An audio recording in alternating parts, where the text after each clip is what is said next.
મારું નામ રાજીવ છે। આ વાત 3 વર્ષ પહેલાંની છે। હું એક શોપિંગ મોલમાં સુપરવાઇઝર કામ કરતો હતો। મારી કંપની મને રહેવા માટે રૂમ આપેલો હતો જ્યાં હું એકલો રહેતો હતો। મારી બાજુની રૂમમાં એક ભાભી પોતાના પરિવાર સાથે રહેતા હતા। તેનું નામ કવિતા ભાભી હતું। ભાભીની ઉંમર 26 વર્ષની હતી।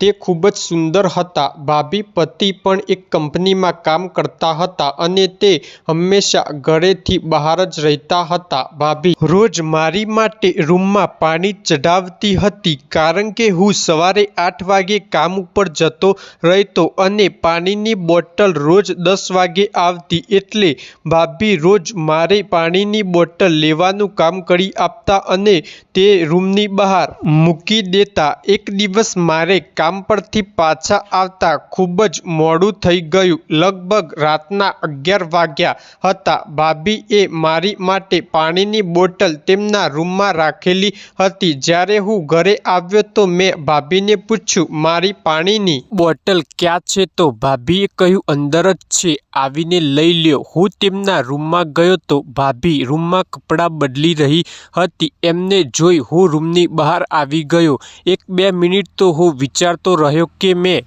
આ શું કર્યું। મેં ભાભીને કહ્યું, સોરી ભાભી, મને ખબર નહોતી કે તમે કપડાં બદલો છો। ભાભીએ કહ્યું, કાંઈ વાંધો નહીં, તમે પાણી લઈ જાઓ। હું પાણી લઈને મારી રૂમમાં આવી ગયો। મેં જમવાનું બનાવ્યું અને પછી પથારી ઉપર સૂઈ ગયો અને હું તેમના વિશે વિચારવા લાગ્યો। તે પછી તેમને જોવાની મારી નજર બદલાઈ ગઈ।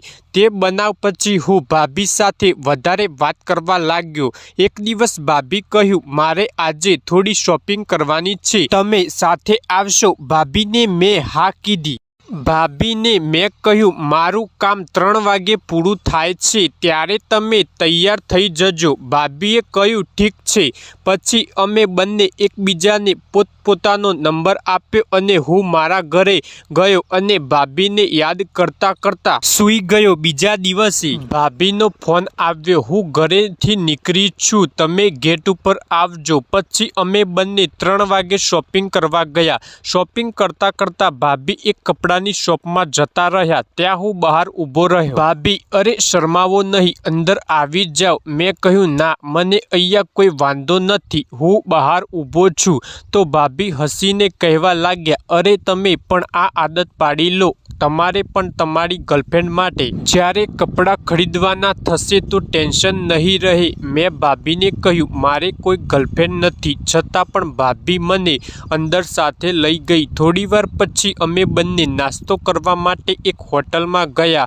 હું ભાભી સાથે બેસી ગયો અને જમવા લાગ્યો। ભાભીએ કહ્યું, તે મને ખોટું કેમ કહ્યું કે તારે કોઈ ગર્લફ્રેન્ડ નથી? મેં ભાભીને કહ્યું, ના ભાભી, હું ખોટું નથી બોલતો, અત્યારે મારે કોઈ ગર્લફ્રેન્ડ નથી। પહેલાં એક હતી પણ હવે અમે બંને અલગ થઈ ગયા છીએ।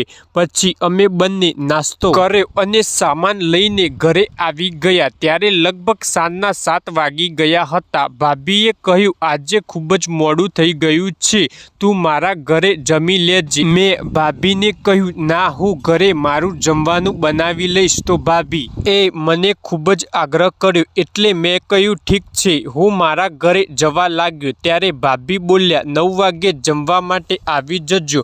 થોડીવાર પછી ભાભીના પતિનો ફોન મારી ઉપર આવ્યો અને તે મને કહેવા લાગ્યા કે તારી ભાભીનો ફોન બંધ આવે છે તો તેની સાથે મારે વાત કરાવી દે અને હું ઊભો થઈને ભાભીના ઘરે જવા લાગ્યો।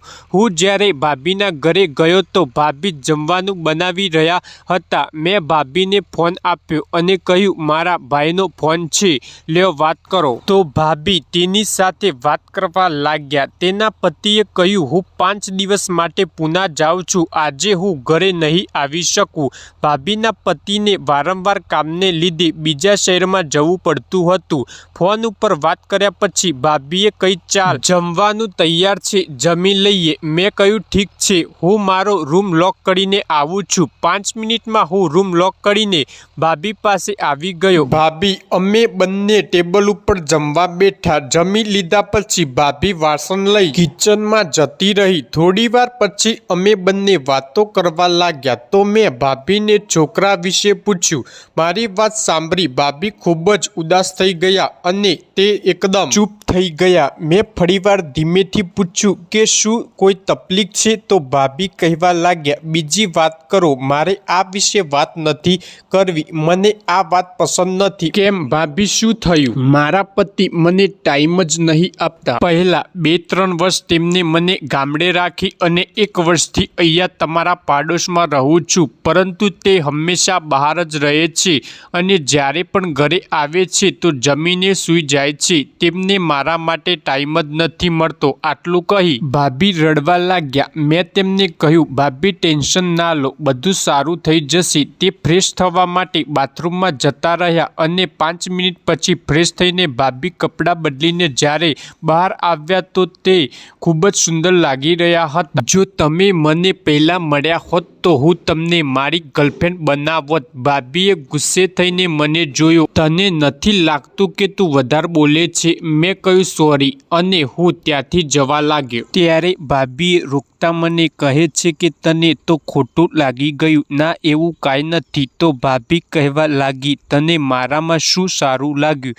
જ્યારે મેં તેમની આંખોમાં જોયું તો ભાભી હસી રહ્યા હતા. થોડી વાર પછી ભાભી પણ મારી પાસે આવીને બેસી ગયા. અમે બંને ટીવી જોઈ રહ્યા હતા. થોડી વાર પછી ભાભી બોલ્યા, ખૂબ જ રાત થઈ ગઈ છે, ચાલ આજે તો તું મારી સાથે અહીંયા રોકાઈ જા, મારે તારું થોડું કામ છે, તું મારું કામ કરી દે. વાત સાંભળીને હું ખુશ થઈ ગયો અને પછી અમે બંને સૂવા માટે રૂમમાં જતા રહ્યા. ત્યારે અચાનક ભાભીએ કહ્યું, મારા ગુલાબના ફૂલ ઝાડનું કુંડું ઘણા દિવસોથી કોરું છે, શું તું એમાં પાણી નાખી દઈશ? મેં હા પાડી અને કુંડાને વ્યવસ્થિત સાફ કર્યું અને અંદર પાણી નાખ્યું અને ફૂલઝાડ સુંદર મજાનું ડોલવા લાગ્યું અને ભાભી પણ ખૂબ જ ખુશ થઈ ગયા. કામ કરતાં કરતાં 12 વાગી ગયા હતા અને કામ કરીને હું ખૂબ જ થાકી ગયો હતો એટલે આરામથી સૂઈ ગયો. જ્યારે હું સવારે ઉઠ્યો ત્યારે ભાભી ચા અને નાસ્તો બનાવેલો હતો. અમે બંને સાથે ચા નાસ્તો કર્યો. ફરી વખત હું ભાભીના બગીચાની અંદર પાણી નાખવા માટે તૈયાર થઈ ગયો હતો. તો મિત્રો, તમને આ વિડીયો પસંદ આવ્યો હોય તો વિડીયોને લાઈક કરી અમારી ચેનલને કરી લો સબસ્ક્રાઈબ આવા અવનવા લેટેસ્ટ વિડીયો જોવા માટે.